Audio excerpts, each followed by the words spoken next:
আগের দিন খেয়েছি আমি চারা মাছের ঝোল, আজ আমি ঝাল খাওয়ার জন্য হয়ে গেছি পাগল। তো গুড আফটারনুন বন্ধুরা, কেমন আছে সবাই? রোজগার মতো রান্নাবান্না শো নিয়ে হাজির হয়ে গেলাম আমি মৌসুমি। প্রথমে ঢেঁড়স ভাতে, আলু ভাতে, কলা ভাতে দিয়ে ভাতটা বসিয়ে দিলাম। ওগুলো মেয়ের জন্য, মেয়েকে আমি প্রতিদিনই একটু সব কিছু সেদ্ধ দেওয়ার চেষ্টা করি। আর এখানে ঝুলি থেকে বেরোচ্ছে আমার পছন্দের মাছলি। এই দেখো, শাটিং মাছ আর ভোলা মাছ দুটো দুটো করে নিয়ে চলে এসেছি। চলো আগে ভালো করে মাছগুলো ধুয়ে নিই। এইদিকে ভালো করে ধুয়ে সাফ করে একটুখানি হলুদ আর একটু নুন দিয়ে একটু ছাঁকা করে ভালো করে মাছগুলো মাখিয়ে নেব।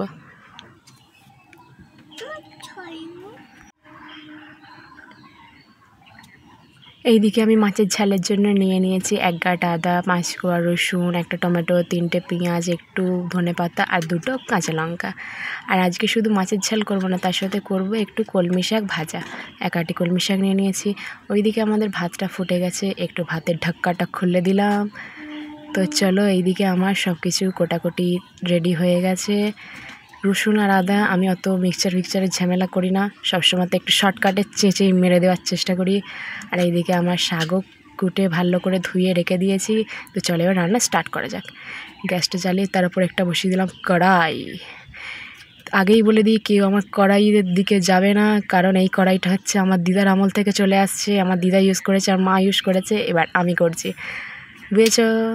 তো চলো মাছগুলো এবার এক এক করে দিয়ে ভেজে নিই। প্রথমে ভোলা মাছটা দিয়ে ভেজে নিচ্ছি। তো একটু যেহেতু এরকম চালানি মাছ, সেহেতু একটুখানি কড়া করেই ভাজতে হবে। তো কড়া করে ভোলা মাছটা একদম কড়াক করে ভেজে নিলাম। দিয়ে ওই তেলের মধ্যে এবার আমি দিয়ে দেবো শাটিং মাছ। শাটিং মাছটা এরকম ঠিক কড়া করে ভেজে নেব। আর ওইদিকে 2 পিস মাছ আছে, আমি রেখে দিচ্ছি, পরের দিন ঝাল একটা কিছু করলেই আমাদের হয়ে যাবে। তাই মাছ দুটো ফ্রিজে রেখে দেবো। ওইদিকে আমার মাছ ভাজা কমপ্লিট হয়ে গেল।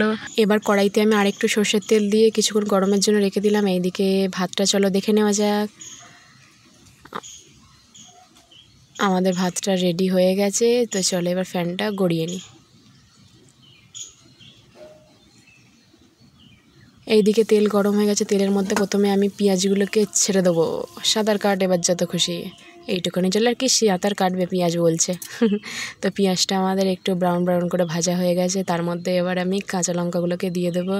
তার মধ্যে এবার এক এক করে দিয়ে দিলাম রসুন চাঁচা, আদা চাঁচা, দিয়ে ভালো করে সেগুলোকে একটু মিক্স করে নেব।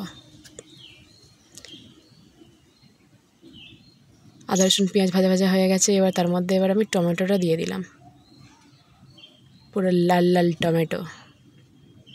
আর এখন টমেটোর দাম অনেকই কমে গেছে, যত খুশি খাও। তো তার উপর আমি একটু নুন দিয়ে দিলাম, যাতে পেঁয়াজ টমেটোগুলো ভালো করে একটু গলে যায়। দিয়ে আর ঢাকা দিয়ে দিলাম।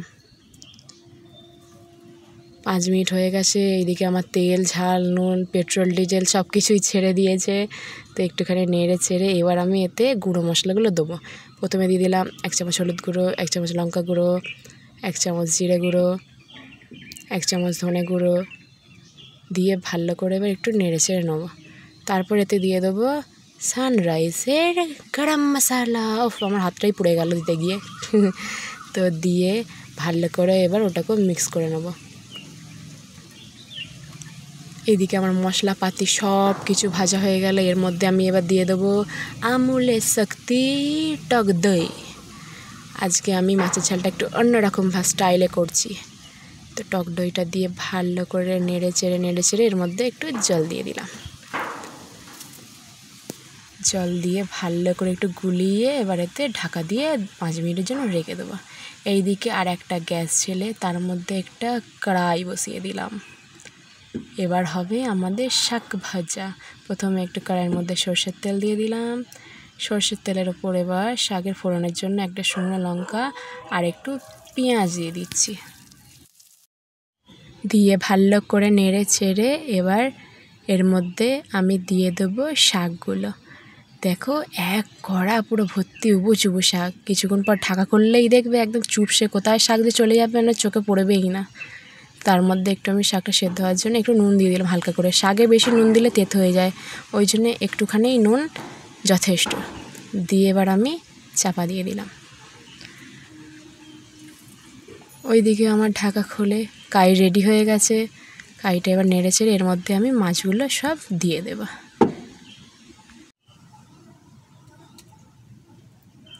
এবার 5 মিনিটের মধ্যে একটু গ্যাসের ফ্লেমটা হাই করে দিয়ে একটু ফুটিয়ে নিলেই রেডি হয়ে যাবে আমার আজকে মাছলির ঝালঝাল।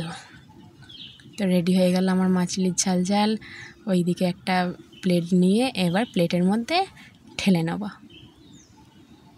দেখো কত সুন্দর একদম কালার হয়েছে, দেখে একদম জিভে জল চলে আসছে। হেভি কালার হয়েছে না বলো? তারপর দিয়ে এবার একটু ছড়িয়ে দেবো ধনিয়া পাতা। এবার পুরো সম্পূর্ণ হলো আমার মাছের ঝাল। দেখেছো কড়া খুলতেই শাক কোথায় চলে গেছে, দেখো চুপসে একদম চুপ হয়ে গেছে। তো এবার শাকের টেস্টি করার জন্য একটু ওপর দিয়ে চিনি ছড়িয়ে দিলাম। দিদা ঠাকুমারা বলতো শাকের মধ্যে এরকম চিনি দিলে নাকি টেস্টটা খুবই ভালো লাগে। আমিও দিয়ে দেখি খুব সুন্দর খেতে লাগে। তো এবার আমার শাক ভাজা রেডি হয়ে গেল। তো আজকের মধ্যে আমার রান্নাবান্নার পর্ব শো এখানেই শেষ করছি। ভাত, শাক ভাজা, মাছলির ঝাল।